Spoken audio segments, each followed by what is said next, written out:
General Manek साहब जी ने कहा था एक बार कि यस मैन किसी का नहीं हो सकता। तो उस टाइप के हमें अधिकारी, उस चाहिए। टाइप के लोग चाहिए। इस तरीके के शायद मटेरियल जो ऑफिसर्स का है वो अब हमारे पास उस समय जो था जी। शायद वो नहीं है। सरकार की अपनी एक रणनीति के तहत हमारे 3 अधिकारियों को बैठा के एक प्रेस कॉन्फ्रेंस किया गया, उन्हें डराया धमकाया गया कि कोई भी अगर इसके विरोध करेगा तो उसको भर्ती के लिए डिबार कर दिया जाएगा। ऐसा मतलब मैंने खुद वो प्रेस कॉन्फ्रेंस सुना था।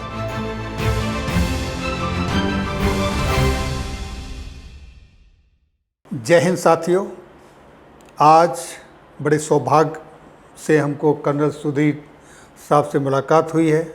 आज हम उनके साथ चर्चा करेंगे। सेना के अंदर जो रिफॉर्म्स हो रहे हैं उनमें से एक बहुत चर्चित एक रिफॉर्म है जिसकी काफ़ी चर्चा हो रही है, अग्निवीर। जैसा कि आप जानते हैं, एक शब्द आया था पहले, tour of duty. Sir, tour of duty का कंसेप्ट आया था लेकिन वो नहीं चला और फिर अग्निवीर आ गया। और अग्निवीर के ऊपर बहुत सारी बहस चली, इसके बहुत सारे फेवर में और इसके अगेंस्ट में भी कमेंट्स आए हैं, देखने को मिला है। और पिछली बार कुछ दिन पहले लोकसभा में भी ये मुद्दा बड़े बेखूबी विपक्ष के नेता माननीय राहुल गांधी जी ने उठाया। एक अजय जो शहीद हुए थे, शहादत हुई जिनकी अग्निवीर की, उसके केस को लेकर, जिसमें रक्षा मंत्री जी ने भी वक्तव्य दिया, माननीय गृह मंत्री जी ने भी दिया, और उसके बाद में सेना के ट्विटर हैंडल की तरफ से भी एक्स पर कुछ क्लैरिफिकेशन दिया गया कि 1,65 लाख रुपए उनको मिले हैं शहादत के बाद। इस पर चर्चा करेंगे, आपका ओपिनियन जानना चाहेंगे। आप इस पर क्या कहना चाहते हैं? सबसे पहले मैं कैप्टन लोकेंद्र जी, आपका और आपका जो चैनल है उसको धन्यवाद देना चाहूँगा कि आप बहुत ही सरोकार वाले मुद्दे उठाते हैं जो हमारी सेना के हमारे जो साथी हैं, वीर नारीज़ हैं या जो परिवार है उनको टच करते हैं। थैंक यू सर इस चीज़ के लिए जो आपने इशू उठाया है। ये अग्निवीर के जो योजना है इसके 3 महत्वपूर्ण पहलू हैं। जी सर। पहला, हम चूँकि इस विषय से जुड़े हैं और सेना में 30 साल सर्विस करने के बाद 2012 में प्रीमेच्योर रिटायरमेंट के साथ मैं अपनी यूनिट से वापस आया और समाज के कामों में जुड़े। जी। सबसे पहले जब अग्निवीर योजना आ रही थी, जैसे आपने कहा टूर ड्यूटी ऑन टूर, ऐसा करके कुछ कॉन्सेप्ट था, उसका विरोध किया गया क्योंकि सेना की जो जिम्मेदारी है उसको आप पिकनिक नहीं बना सकते, उसको आप टूरिस्ट नहीं बना सकते सर। वो बहुत गंभीर विषय है। देश की सुरक्षा, देश का मान सम्मान जुड़ा होता है। जी सर। अब सरकार को शायद ये बात समझ में नहीं आई और बिना किसी गंभीर चिंतन के जो भी सरकार के थिंक टैंक हैं उन्होंने योजना तैयार की और पब्लिक डोमेन में इस पे जो डिस्कशन हुए उनको कोई बहुत गंभीरता से जो विरोध आया उसको नहीं लिया गया और सरकार ने इसको, जो बाद में अपने आर्मी चीफ का भी एक किताब आया था, मुझे नहीं मालूम कि जब वो सर्विस में थे जनरल नरवणे जी, उन्होंने इसको मुद्दे को क्यों नहीं उठाया उस समय पे, लेकिन फिर भी जो उन्होंने किताब में लिखा ये था कि आर्मी, नेवी, एयरफोर्स के जो जिम्मेदार सीनियर अधिकारी हैं उनको इसमें विश्वास में सरकार ने नहीं लिया, ऐसा उन्होंने किताब में लिखा है। और जो मेरे हिसाब से बहुत उनका एक दिल के छूती हुई बात थी।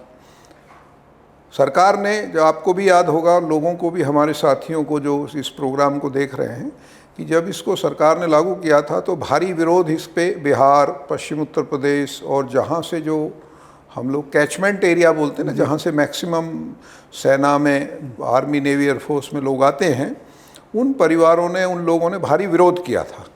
लेकिन सरकार की अपनी एक रणनीति के तहत हमारे 3 अधिकारियों को बैठा के एक प्रेस कॉन्फ्रेंस किया गया, उन्हें डराया धमकाया गया कि कोई भी अगर इसके विरोध करेगा तो उसको भर्ती के लिए डिबार कर दिया जाएगा। ऐसा मतलब मैंने खुद वो प्रेस कॉन्फ्रेंस सुना था।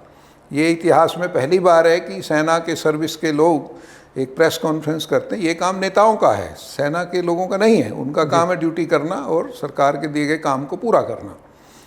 खैर, अब ये एक मुद्दा, मैंने इसका थोड़ा सा बैकग्राउंड बताया। दूसरा पक्ष है इसका कि इसका सेना पे क्या असर है और लोगों पे क्या असर है जो अग्निवीर बन रहे हैं। सर, आप अपनी बात कंटिन्यू रखें। मैं यहाँ एक पॉइंट उठाना चाहता हूँ। जनरल मानेक शाह जी ने कहा था एक बार कि यस मैन किसी का नहीं हो सकता। जब जनरल साहब सर्विस में थे, अगर उनको खुल के विरोध करना चाहिए था, आने के बाद उन्होंने किताब लिखी। और अभी भी कई बार इंटरव्यू आते हैं, आप भी देखते होंगे, कुछ इसके पक्ष में भी बोलते हैं हमारे जनरल साहब और कुछ विपक्ष में भी बोलते हैं। जी, देखिए, ये बात तो मैं पहले ही स्पष्ट कर चुका हूँ कि जनरल नरवणे साहब चूँकि सीनियर मोस्ट उस समय आर्मी चीफ थे वो, और एयरफोर्स और नेवी के जो जिम्मेदार हमारे चीफ हैं, उनके मुकाबले में उनका वज़न, उनकी बात का दम ज़्यादा होता है, क्योंकि हमारी करीब 12 लाख संख्या है जी सेना की, एयरफोर्स और नेवी के मुकाबले में। अब सेना की सर्विस ऑफिसर की क्या मजबूरी है, कई बार वो लोग उतना करेज, उतना साहस दिखा पाते हैं कि सेना में रह के, हम अगर याद करें पुराने जनरल मानेक शाह और थिमैया जैसे लोगों को जी, जिन्होंने अपना इस्तीफा जेब में रखते थे। सर जब 1971 में मिसिज गांधी ने, जैसा हमने पढ़ा है किताबों में, मिसिज गांधी ने दबाव दिया था जनरल मानेक शाह के ऊपर कि भाई आप ऑपरेशन जो जिसमें बांग्लादेश बना था कि आप जल्दी करिए, तो उन्होंने इस्तीफा अपना सामने रख दिया था मिसिज इंदिरा गांधी की, जी आप कर लीजिए, मैं नहीं कर सकता हूँ। इसके ऊपर एक मूवी भी आई है, उसमें दिखाया गया उस जी, तो इस तरीके के शायद मटेरियल जो ऑफिसर्स का है वो अब हमारे पास उस समय जो था शायद वो नहीं है, इसी का यही हम कह सकते हैं। लेकिन हमें उन जिम्मेदारियों को निभाना चाहिए। अभी थोड़े दिनों पहले अमेरिका में एक घटना हुई थी जिसमें ट्रंप जब चीफ वो थे प्रेसिडेंट, तो वहाँ उन्होंने पुलिस चीफ पे दबाव डाला था, तो पुलिस चीफ ने उसको दरकिनार कर दिया, उनको बोल दिया आप राजनीति वाले हैं, पुलिस का काम मैं करूँगा जी, मेरी जिम्मेवारी मुझे करने दें। तो उस टाइप के हमें अधिकारी, उस टाइप के लोग चाहिए। तीसरी चीज़ जो आपने कही अभी कि जो अग्निवीर की स्कीम का बहुत सारा डिबेट जब से चल रहा है, इसका पहला पहलू जो है मैं कवर करना चाहूँगा, सेना पे क्या असर हो रहा है इसका अंदर, क्योंकि हम और आप भी सेना में रह के आए, हम भी रह के हैं।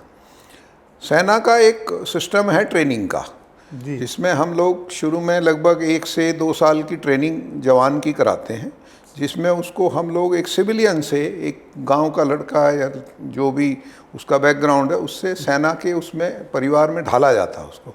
ये एक पारिवारिक सिस्टम है सर। उसमें उसको ड्रिल करना, पीटी करना, ड्रेस पहनना, सब सिखलाई होती है, ऑर्डर मानना। तो उसका जो दिमागी स्टेटस है उसको हम फौजी वाला धीरे धीरे कन्वर्ट करते हैं। फिर उसकी कसम परेड होती है 1.5 साल ट्रेनिंग के बाद में जी, तब वो पक्का फौजी माना जाता है। फिर वो यूनिट में जाता है, तो यूनिट में उसको 2-3 साल तो बच्चे की तौर पे रखा जाता है, चाहे वो जवान है, अधिकारी है या जेसीओ साहिबान है। तकरीबन 3 साल के बाद उसको कुछ कोर्सेज हम देते हैं, जिसमें एजुकेशन है, टेक्निकल है, क्लास 2, क्लास 3, क्लास 1, इस टाइप से हम लोग उसका सिस्टमेटिक अपग्रेड करते हैं जी सर। तब उसको जो हमारे पास हथियार हैं, टेक्नोलॉजी है या मैन पावर की जिम्मेवारी है, सपोज इन्फेंट्री हमारी सबसे बड़ी पैदल सेना है, तो उसको ड्यूटी पे खड़ा करने के लिए जहाँ पहले उसको ऐसी जगह लगाया जाता है जहाँ उसके अंडर में सुपरविजन में कोई जिम्मेदार गहरा संवेदनशील जगह ना हो जी। क्वार्टर गार्ड में उसको हम नहीं लगाते जहाँ हथियार, उसको लगाते हैं जनरली किसी स्टोर पे या कहीं एमटी में, ताकि वो कोई बात गड़बड़ भी हो जाए तो उसको संभाल लिया जाए। इवन मैं ये कहूँगा कि 5 साल तक उसको सीओ जो यूनिट के या बैटरी कमांडर, कंपनी कमांडर होते हैं, वो ड्राइवर भी नहीं रखते अपना, अगर कोई ड्राइवर होता है, बोले कच्चा आदमी है, इसके साथ डंडा मैन चलेगा। पक्का जवान 5 साल के बाद ही बनता है। 5 के बाद फिर उसकी ग्रेजुअल ट्रेनिंग चलती रहती है 7-8 साल तक। तब वो हमारे 50 करोड़ 100 करोड़ के जो टैंक हैं, गन्स हैं, हवाई जहाज़ हैं, शिप्स हैं, उनकी रिपेयर करने के लिए और उनकी साइन करने के लिए या उनको ऑपरेट करने की काबिलियत उसमें आती है जी। तब उसको जिम्मेदारी धीरे धीरे वो सीखता है। अब वर्तमान जो योजना है 4 साल के अग्निवीर की, उसमें 6 महीने तो उसकी ट्रेनिंग है, 6 महीने की उसकी छुट्टी है जी, और 3-4 महीने पहले वो बस्ता बांध देगा अपना, क्योंकि उसे जाना मालूम नहीं है जाना है। 75% को तो जाना ही जाना है। जी। सरकार की जो वर्तमान योजना है 75% तो बाहर जाएंगे। अब जो 25% रहेंगे उनको भी पता नहीं होता लास्ट तक कौन रहेगा कौन रहेगा नहीं कौन नहीं रहेगा। तो टोटल मिला के उसका जो इस्तेमाल है वो हमारे पास मुश्किल से 2.5 साल है। अब 2.5 साल में उसको कैसे तो आप यूनिट में ट्रेन करोगे, कैसे उसे जिम्मेवारी दोगे, और किस तरीके से फिर उसका जो 4 साल का जो मानसिक एक सेटिंग है, जो उसकी एक ट्रेनिंग हो जाती है, या उसका जो मानसिक एक सोच बन जाती है, उस सोच को कैसे बदलोगे। जी सर। क्योंकि वो 4 साल बाद पक्का जवान बन भी गया तो भी उसकी जो 4 साल में सिखलाई हुई या 4 साल में जो उसने माहौल देखा, वो जो आपने कहा भी यस मैन वाली, तो वो यस मैन बन के डर के मारे बोलता नहीं कुछ भी, क्योंकि उसे पक्की नौकरी लेनी है। जी। तो यस मैन बनेगा तो वो विरोध कैसे करेगा, विरोध नहीं करेगा तो फिर गलत को गलत और सही को सही नहीं बोलेगा, नहीं कह पाएगा। नहीं कह पाएगा। तो एक तो ये तो बहुत बुरा प्रभाव पड़ रहा है सेना के ऊपर, तीनों, आर्मी, नेवी, एयरफोर्स, ठीक है। दूसरा, जब हमारी सेना ऑपरेशंस में जाती है, किसी भी ऑपरेशन में, चाहे वो CI ऑप्स है, चाहे वो बाहर का ऑपरेशन है विदेशों का, या इंटरनल कारगिल का ऑपरेशन, हमारा ऑपरेशनल विजय, अभी हमने विजय दिवस मनाया, उस समय पे हमारे तकरीबन 70 से 75% जो जवान होते हैं तीनों सेनाओं के, वो 5 से 7-8 साल की नौकरी वाले होते हैं, क्योंकि बाकी लोग बड़ी जिम्मेदारियां पीछे संभालते हैं सर। अब उसमें से ये 4 साल वाली जो फौज है अग्निवीर, आधे से ज़्यादा तो ये रहेगी। अब आप अंदाज़ा लगाइए, एक तो इनकी काबिलियत नहीं है, दूसरे इनको जो ट्रेनिंग भी नहीं, ट्रेनिंग नहीं है, ट्रेनिंग नहीं, काबिलियत नहीं, डर है कि हम अगर हम शहीद हो गए या हमारे को डिसेबिलिटी हो गई, हम अपाहिज हो गए तो हमारा क्या होगा। तो आपको ये अंदाज़ा लगा के ही डर लगना चाहिए कि हमारी सेना का मनोबल जो लड़ने जाएंगे वो क्या होगा, किस लेवल का होगा। किस लेवल का होगा। जबकि पाकिस्तान, चाइना, जो हमारे मूल रूप से विरोधी हैं, हमारे खिलाफ कुछ ना कुछ शैतानी करते रहते हैं, उनकी ट्रेनिंग में कोई बदलाव नहीं आया, वो तो और मजबूती से डटे हुए हैं, पैसा भी खर्च कर रहे हैं। जबकि हम पाकिस्तान को बोलते भिखारी है, लेकिन उसने अपनी सेना के लिए कोई अग्निवीर नहीं लाया, परिवर्तन नहीं लिया। तो वो भी तो हमें सोचना चाहिए ना कि सरकार क्या निर्णय ले रही है जी। और इसका अंजाम क्या होगा। देखिए, सेना में कोई कंप्यूटर की तरह रीडू नहीं है कि आप रीस्टार्ट कर लीजिए। एक बार आपकी ज़मीन गई, आपका नुकसान हुआ, सैनिक मारा गया या सैनिक शहीद हो गया या सिविलियन हो गया तो हो गया जी। आप दोबारा उसे रीटेक नहीं कर सकते कि कोई बात नहीं दोबारा शुरू कर देता हूँ। इसलिए आपको ये बहुत ही गंभीर परिणाम के लिए तैयार रहना चाहिए, ये मेरा अपना मानना है। सर, दूसरा जो अग्निवीर हैं उनको CID की फैसिलिटी नहीं है, रिटायरमेंट के बाद ECHS की फैसिलिटी नहीं है, पेंशनरी बेनिफिट नहीं है उनको, सर्विस में रहते हुए सैलरी के ऊपर उनको महंगाई भत्ता नहीं मिलता है, उनको रिटायरमेंट के बाद में अगर कुछ सर्विस में मान लीजिए कोई उसके साथ हादसा हो जाए तो उनके माँ बाप की पेंशन नहीं है, अगर एक अपाहिज होके आ जाए, डिसेबल्ड हो जाए, उसके लिए ट्रीटमेंट नहीं, पेंशन नहीं, इन सब चीज़ों के साथ इवन यहाँ तक कि ग्रेजुएटी भी नहीं मिलती उसको। तो आप उस जवान से, उस अग्निवीर से क्या ये अपेक्षा या उम्मीद कर सकते हो कि वो इन सब के बावजूद भी देश की पे शहादत देने के लिए तैयार रहेगा? देखिए, ये जो आपने बहुत गंभीर एक विषय उठाया कि इसको हम बोलते हैं सामाजिक पहलू, कि उस अग्निवीर का सामाजिक में जो असर पड़ रहा है उसके परिवार पे, उस पे खुद पे उसका क्या असर है, ये उस कैटेगरी का विषय है। अब जैसे आपने कहा, पेंशन नहीं, ग्रेजुएटी नहीं, शहीद का दर्जा नहीं, मेडिकल फैसिलिटी नहीं, तो ये बेसिक चीज़ें हैं जिससे कोई भी सैनिक अपना बलिदान देने के लिए तैयार हो जाता है, क्योंकि उसे ये तसल्ली रहती है कि मेरे बाद मेरे परिवार का, माँ बाप का, पत्नी का, बच्चों का जो है बेसिक चीज़ें, उनको भिखारी नहीं बनना पड़ेगा, वो लोगों के आगे हाथ फैलाने को मजबूर नहीं होंगे, उन्हें कोई सिलाई मशीन देने की ज़रूरत नहीं पड़ेगी जैसे पहले कभी हुआ करता था। जी। अब सरकार ने ये निर्णय ले लिया, लेकिन सेना तो जब लड़ाई ऑपरेशंस में या आज जो कैजुअल्टी हो रही है उसमें अग्निवीर भी हो रहे हैं और सैनिक भी हो रहे हैं, तो 2 कैटेगरी हो गई वहाँ। अब 2 कैटेगरी हो गई तो दोनों के लिए अलग अलग तरीके की सरकार ने नियमावली खड़ी कर दी। तो इससे बड़ा आप वहाँ टेंशन पैदा है लोगों में, और जो आपने कहा मनोबल बड़ा ख़राब है लोगों का, क्योंकि जो अग्निवीर है उसे तो डर है कि भैया क्या होगा क्या मेरा, तो वो बचता है। और देखिए जब हम और आप फौज में रह के आए हैं, जब ऑपरेशन हो रहा, सपोज फॉर एग्जांपल जंगल में ऑपरेशन हो रहा रात को, CI ऑप्स है हमारा, तो ना नॉर्मली अभी CI ऑप्स ही चल रहा है, जम्मू कश्मीर ले लीजिए या आसाम सेक्टर ले लीजिए। अब जंगल में वो आदमी कितने दिल से सर्च करेगा, कितना रिस्क उठाएगा, वो तो उसकी मानसिकता पे है। वहाँ कोई हर आदमी उसके पीछे चेकिंग, तो कोई कैमरे तो लग रहे नहीं है कि भैया तू आगे चल फायर कर सही से, वो तो अगर जरा भी खतरा होगा तो खड्डे में घुस जाएगा, ज़मीन में लेट जाएगा, रिस्क उठाएगा नहीं। तो ये भी बहुत बड़ा खतरनाक पहलू है। अब जब वो अग्निवीर मान लिया किसी कारण से अब डिसेबल हो गया, उसको शहीद हो गया, उसके परिवार पे और समाज पे बहुत बुरा असर पड़ रहा है। तो हम लोगों का जो विषय है, इस पे बहुत गंभीर परिणाम समाज में इसके आ रहे हैं। हम लोगों को सरकार के सामने, चूँकि मैं एक दिन प्रधानमंत्री जी का अभी जो भाषण आ रहा था उसमें सुन रहा था, ये विजय के टाइम पे कुछ प्रोग्राम में प्रधानमंत्री जी बोल रहे थे कि विपक्ष इसको गुमराह कर रहा है लोगों को, और उनका कहना था कि सेना को युवा रखने के लिए हमने ये प्रोग्राम लाए हैं जी। तो हमने ये सवाल अपने प्रधानमंत्री जी से, तो हमारा डायरेक्ट संपर्क नहीं है, मन की बात वगैरह में भेजा कि भाई युवा रखने के और बहुत तरीके हैं। आप शुरू में लोगों को जो अग्निवीर की योजना का अगर रूपांतरण किया जाए, तो आप शुरू में लोगों को 4 साल या 5 साल के लिए उनको सबको रखिए परमानेंट। जो आदमी उसमें से बाहर जाना चाहे या जिसको जो स्टैंडर्ड मीट ना करे, उसको आप वार्निंग दीजिए 1 साल 2 साल का कि भाई तेरा स्टैंडर्ड ठीक नहीं है, तू बाहर निकल इसमें से। दूसरे जैसे 15 साल है, नॉर्मली 17 साल अब हम करा रहे हैं, और 17 साल में एक जवान जो है वो भर्ती हो जाता है 17 से लेके और 19 तक जनरली, और 17 के बाद हम उसे रिटायर करना शुरू करते हैं, यानी टोटल 34-35 साल लगा लो। मैक्सिमम जो आर्मी नेवी एयरफोर्स है वो 34 साल से लेके और 44-45 साल तक 90% लोग रिटायर हो जाते हैं। तो 34-35 में आज लोग ओलंपिक मेडल ला रहे हैं जी।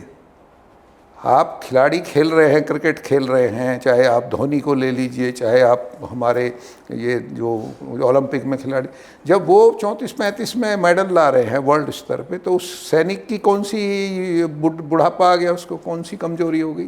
तो ये बात कोई हजम होने वाली नहीं है।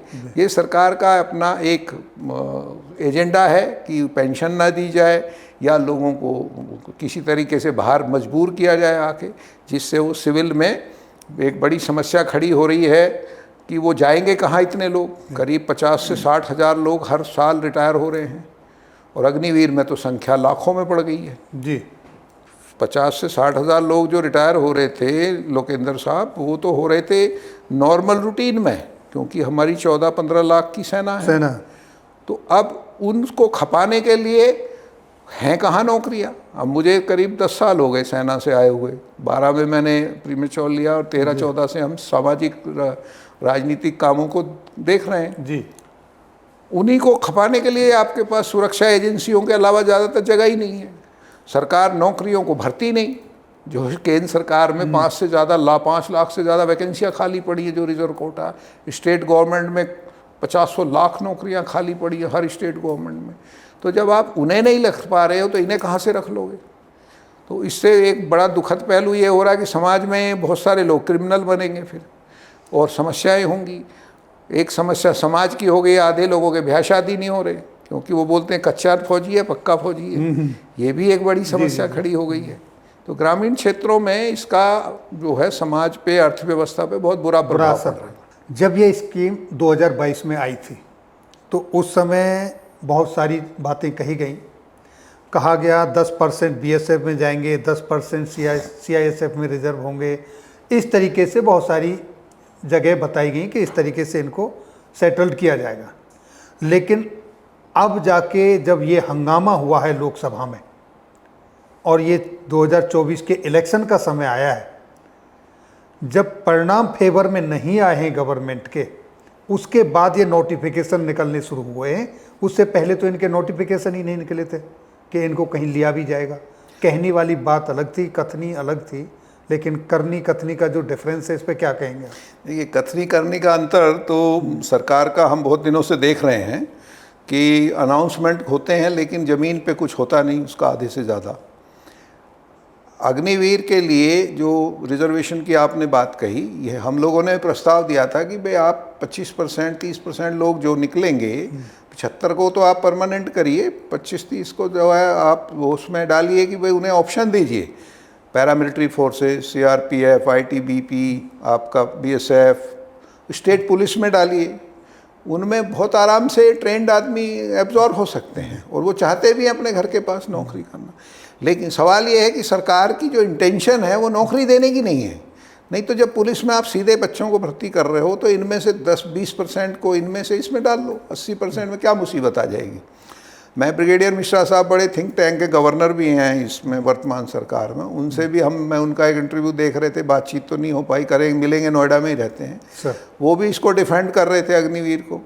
हम उनसे जब वर्तमान वो यहीं थे दिल्ली में बीजेपी हेडक्वार्टर में तो मिले थे, तो हमने कहा था साहब ये योजना तो आप तो सैनिक रहे हो, फिट नहीं है बिल्कुल भी किसी में।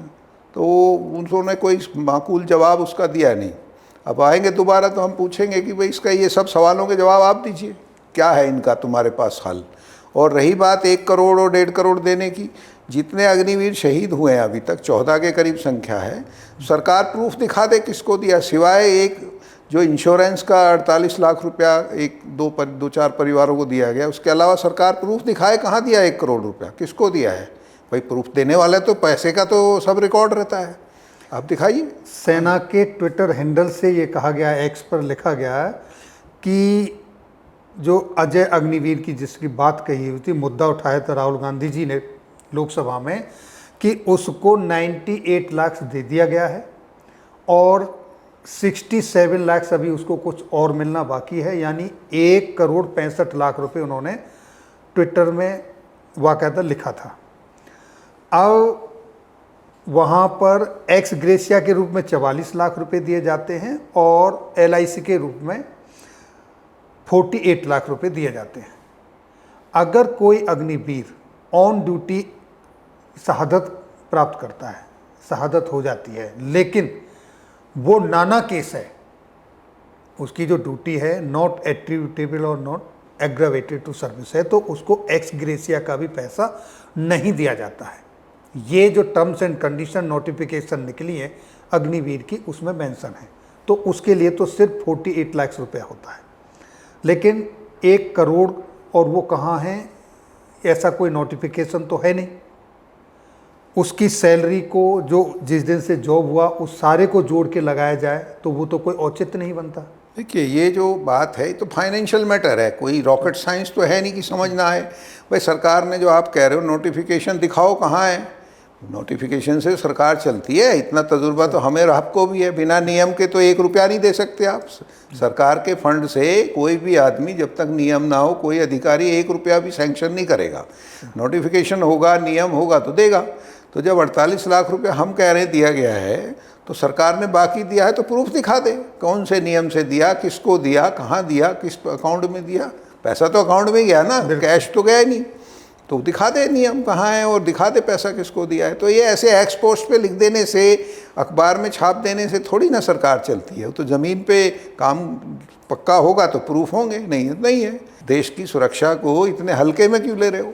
ये कोई कंप्यूटर वाला रीस्टार्ट वाला सिस्टम नहीं है। आपने जो नुकसान आप फौज को पहुंचा दोगे 2 साल 3 साल में, उसको ठीक करने में लोकेंद्र साहब कई साल लगेंगे आपको, क्योंकि जो सिस्टम में लोग आ गए, अग्निवीर आ गए। आज करीब 2 से 3 लाख वैकेंसियां खाली पड़ी हैं फौज में। भाई उनको कौन भरेगा, कैसे भरी जाएंगी? तुम्हारे पास ट्रेनिंग सेंटर में आदमी कहाँ है, स्पेस कहाँ है ट्रेनिंग कराने का? तो कोई हादसा हो गया, कोई हमारे खिलाफ, देश के खिलाफ कोई ऑपरेशन हो गया, तो कहाँ से लाओगे आदमियों? मैन पावर कहाँ, ट्रेंड मैन पावर कहाँ है? तो ये सब मुद्दे हैं जिनका जवाब सरकार को देना चाहिए गंभीरता से। हमने सरकार को चुना है, लोगों ने चुना है, उनकी जिम्मेदारी है इन सबको सवालों का जवाब देना। सर, जब ये अग्निवीर स्कीम आई तो एक बड़ा ही नैरेटिव चला था समाज में कि ये अग्निवीर जवानों के लिए क्यों, अफसरों के लिए क्यों नहीं। जबकि मैंने इस पे स्टडी किया तो मैंने पाया कि 60 के दशक में अफसर्स के लिए तो ऑलरेडी अग्निवीर नाम नहीं दिया गया, शॉर्ट सर्विस कमीशन के रूप में आते थे, वही तो चीज़ है। तो वहाँ तो अग्निवीर पहले से ही था, बस नाम ही तो नहीं था। उनको भी इनिशियली तो 5 साल के लिए लिया गया, उसके बाद में वो 10 इयर्स और 10+4 एक्सटेंड होते गया। इस पर आप क्या कहेंगे सर? देखिए, आर्मी में जो आप बात कर रहे हैं लोकेंद्र साहब, ऑलरेडी जो इमरजेंसी कमीशन था, जब चाइना ऑपरेशंस के बाद इसको शुरू किया गया था, काफ़ी सारे लोगों को शॉर्टेज को भरने के लिए सरकार ने आनन फानन में इमरजेंसी कमीशन लागू किया, जिसको आप अग्निवीर नाम भी दे सकते हैं। उसको फिर काफ़ी लोगों को जब धीरे धीरे चीज़ें सेटल हुई तो सरकार ने उनको निकाल दिया। जो उनका भविष्य आज तक सुरक्षित नहीं हुआ। सुरक्षित नहीं हुआ क्योंकि कुछ नियम सरकार में ले लेना आसान है, बाद में उनको लुक आफ्टर करना, उनके लिए नियम कायदे बनाना बहुत मुश्किल काम है। तो वो आज भी समस्या है लटकी हुई। दूसरा, जो ऑफिसर्स का सिस्टम है शॉर्ट सर्विस कमीशन का, उसमें कमीशन हम देते हैं 5 साल के लिए। 5 साल बाद उसका वैल्यूएशन करते हैं, भाई आदमी फिट है, खुद भी चॉइस है उसकी या नहीं है। उसके बाद उसको हम लोग, अगर वो एक्सटेंशन के लिए काबिल है तो एक्सटेंशन दे देते हैं 5 साल का, जो आप कह रहे हैं। फिर 4 साल आखिरी चीज़ होती है। अगर वो फिट पाया जाता है पीआरसी के लिए, जिसको परमानेंट कमीशन बोलते हैं, तो फिर उसको पीआरसी दिया जाता है। फिर वो आम सैनिक के तौर पे अफसर की ड्यूटी निभाता है। तो ये सिस्टम ऑलरेडी है। हमारा ये कहना था कि अग्निवीर का भी पहले एक पायलट प्रोजेक्ट चलता, जिसमें से 10,000 20,000 अग्निवीरों को ट्रायल किया जाता। उसकी जो कमी पेशी होती उसको सरकार 2-4 साल बाद रिव्यू करती, फिर उसको सिस्टम को दोबारा इम्प्लीमेंट किया जाता। तो एक सिस्टमेटिक तरीके से योजना के बारे में अब क्यों पायलट प्रोजेक्ट नहीं चलाया गया, क्यों ये सब धकेल दिया गया? कोरोना में इतनी वैकेंसियाँ हैं, इतनी सारी मुसीबतें हैं, तो ये तो सरकार को ही जवाब देना है, लोगों के पास जाना। भाई आओगे तो समाज में ही ना, वोट तो हम ही से लोगे ना लोगों से। इंग्लैंड से तो जाओगे नहीं वोट लेने के लिए, तो आप सवालों के जवाब दीजिएगा आके लोगों के। तो दोस्तों, ये थी आज बहुत ही जो सेना में रिफॉर्म हो रहा है उसके ऊपर चर्चा हमारी कर्नल सुधीर चौधरी साहब के साथ। मुद्दा बड़ा ही सेंसिटिव था अग्निवीर का। कर्नल साहब ने बेबाकी से देश हित में, समाज हित में अपने विचार रखे, और आपका बहुत बहुत धन्यवाद सर, आपने अपना बहुमूल्य समय निकाला। आपको और आपकी टीम को बहुत बहुत धन्यवाद।